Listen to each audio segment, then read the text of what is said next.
So, before we get into this video will be discussing the specifications of the Nintendo Switch along with some of my thoughts about the console in general. Much of this information has not been confirmed by Nintendo. Although, most information leaked about the Switch in recent times has so far turned out to be true.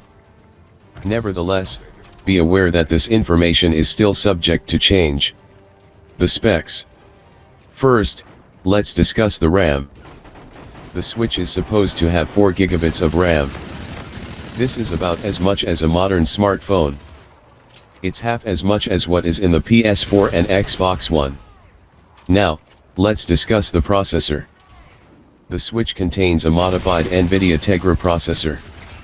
To make things short, this is the same processor that was put into the Wii. As for the memory, the Switch contains 32 GB of internal storage.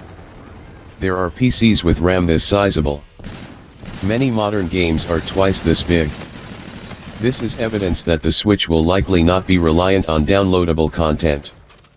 Also, the Switch contains an SD card slot that can have cards holding up to 128 GB of memory. In 2017, this is quite gimpy. My thoughts? Due to the mobile architecture this console may output, I don't think that battery life will be an issue. Although there are issues that might arise. Issue number 1, Nintendo may be pulling a Wii U again with this console. Just like with the Wii U, Nintendo is attempting to appeal to an audience with gimmicks that, although unique, do not necessarily embody what the consumers crave. If Nintendo wants to move to a casual market, then they should add features that would make the device more appealing to your casual consumer, i.e., not just a gaming device. This means more focus towards multimedia, social networking, video streaming, etc. It doesn't seem that there's any evidence that Nintendo is going in this direction. Issue number 2, Nintendo claims that the Switch will have plenty of third-party support. Third-party support may be there, but how long will it be there?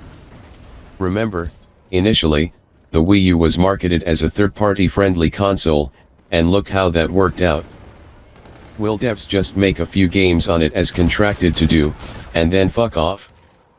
This is what happened with the Wii U. Issue number 3, Nintendo is trying to tap into a niche market that may not even be very large. Unlike the 3DS, the NX seems to be more marketed towards an older audience. Now, this does not necessarily mean that the NX's intended audience is older, it just appears that way. Although, the console appears to be something a parent would be hesitant to buy for a child due to its apparent fragility. The appeal of this console towards any demographic other than Nintendo fans is questionable.